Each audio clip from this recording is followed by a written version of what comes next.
Hello বন্ধুরা, তোমরা সবাই কেমন আছো? আশা করছি তোমরা সবাই ভালো আছো, আমিও ভালো আছি। সোমার চ্যানেলে তোমাদের সবাইকে স্বাগত। তো রান্নাঘরে চলে এসেছি। এখন রান্না হবে শাক। এটা কি শাক বলো তো? এটা কিন্তু মটর শাক আর এখানে কিন্তু বেতর শাকও আছে কিছুটা মেশানো। তো দুটো শাক মিশিয়েই আজকে শাকটা রান্না হবে। তো কিভাবে রান্না করি চলো তোমরা দেখো। তো সবার প্রথমে আমি শাকটা আগে কেটে নেব।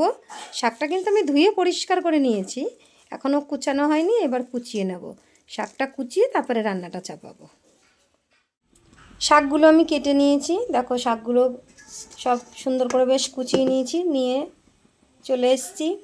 আর শাক রান্নার জন্য আমার যা যা লাগছে এই দেখো, আমি সেগুলোকেও নিয়ে নিয়েছি।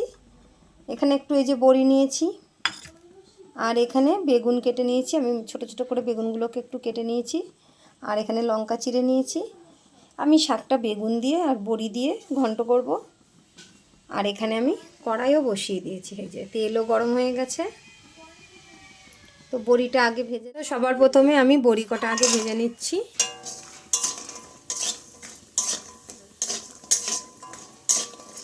বড়িটা একটু লাল করে ভেজে নেব। বড়িগুলো আমি লাল করে ভেজে নিয়েছি, বড়িগুলো তুলে নিচ্ছি।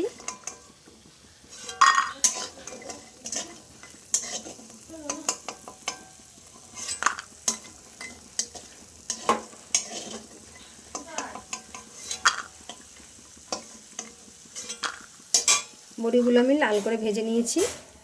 এখন এরপরে আমি বেগুনগুলো দিয়ে দিচ্ছি।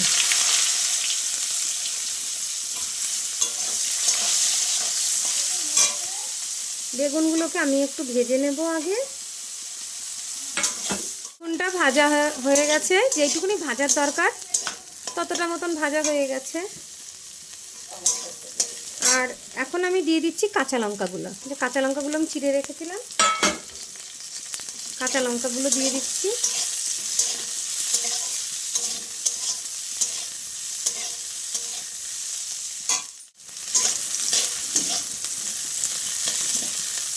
আমি একটা শুকনো লঙ্কা ফোড়ন দেবো, কিন্তু ভুলে শুকনো লঙ্কাটা ফোড়ন দেওয়া হয়নি, সেই জন্য আমি মাঝখানটা ফাঁকা করে লঙ্কা দুটো দিয়ে দিচ্ছি, শুকনো লঙ্কা দুটো।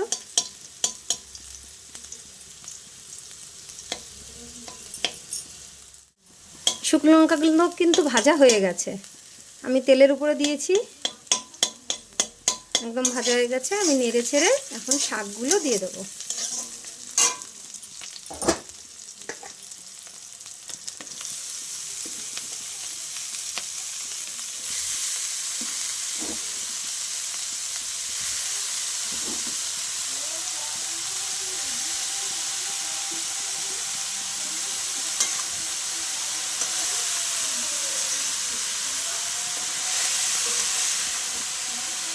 এই শাকগুলো কিন্তু এইভাবে ঘন্ট খেতে কিন্তু খুব ভালো লাগে।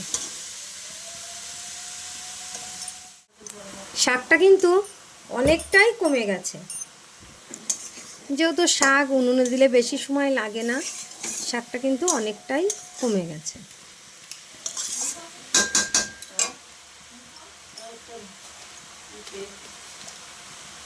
আর এখন আমি পরিমাণ মতন লবণ দিয়ে দিচ্ছি।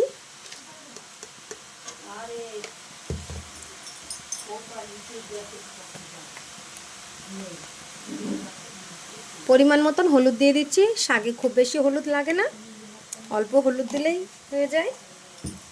আর আমি যে বড়িগুলো ভেজে রেখেছিলাম এগুলোও দিয়ে দিচ্ছি, কারণ এখন দিয়ে দিলে একটু সেদ্ধটা হয়ে যায়, বেশ ভালো লাগে, একটু দানা দানা বড়িগুলো। যেহেতু লবণটা দিয়ে দিলাম, এখনই শাকটা একটু জল ছেড়ে দেবে।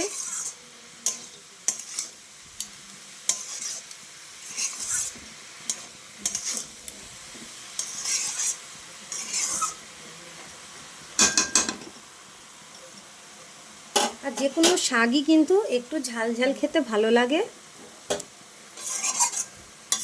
আর এখানে তো মটর শাক আর বেতর শাক মেশানো আছে, আর দুটো শাকেরই কিন্তু খুব টেস্ট।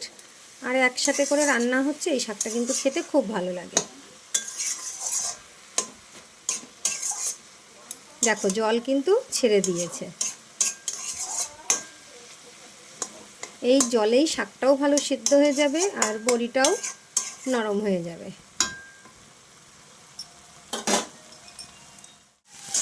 শাকটা কিন্তু প্রায় হয়ে এসেছে, যেটুকুনি জল বেরিয়েছে এতেই হয়ে গেছে।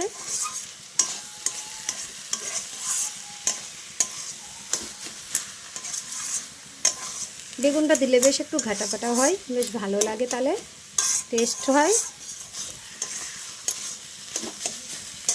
তবে শাক কিন্তু সবসময়ই একটু ঝাল ঝাল খেতেই ভালো লাগে।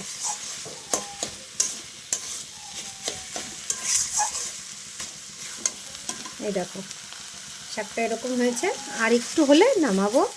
তো তার আগে আমি দেখো শাকটা নামানোর আগে এই যে আমি একটু আটা দিয়ে দেবো। আমি আটা দিয়েছি, তোমরা চালের গুঁড়োটাও দিতে পারো। আর একটু জল দিয়ে আমি একটু গুলে নেব এটা।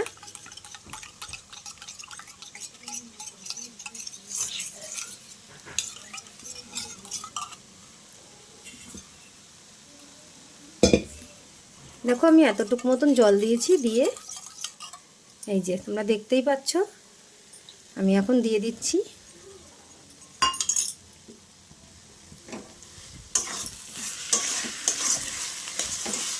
দিয়ে আমি একটু 2-3 মিনিট মতন একটু নাড়াচাড়া দিয়ে তারপরেই নামিয়ে নেব। এই আটার জায়গায় তোমরা এখানে চালের গুঁড়োও দিতে পারো।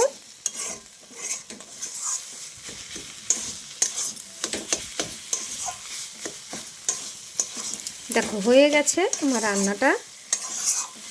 এটাকে তোমরা শাক ঘন্ট বা শাক পিটুলি যেটাই বলবা বলতে পারো। যেহেতু আমি এই আটাটা দিয়েছি, এটাকে পিটুলি দেওয়া বলে। একটু দিলে বেশ ভালো লাগে খেতে।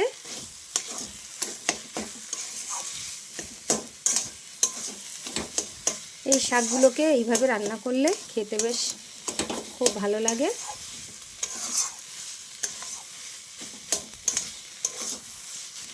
তো হয়ে গেছে শাকটা রান্না। দেখো একদম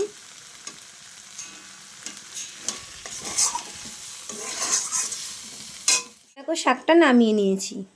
এইভাবে রান্না করে শাকটা কিন্তু খেতে দারুণ লাগে। তোমরাও এইভাবে রান্না করে খেয়ে দেখো, খেতে কিন্তু দারুণ হয়। আমি যে 2 রকম শাক মিশিয়ে রান্না করেছি বলে যে সেইভাবেই রাঁধতে হবে সেটা কিন্তু না। যেহেতু আমার শাকগুলো তোলা মাঠের থেকে, সেই জন্য 2 রকম শাক মিশানো রয়েছে। একরকম শাকই তোমরা বেতের শাক বলো আর মটর শাক বলো, যে কোনো শাকই এইভাবে রান্না করলে কিন্তু খুব ভালো লাগে খেতে। তো যদি ভালো লাগে তোমাদের একটা লাইক কমেন্ট শেয়ার করো। পরের ভিডিওতে আবার দেখা হবে। তো টাটা বন্ধুরা।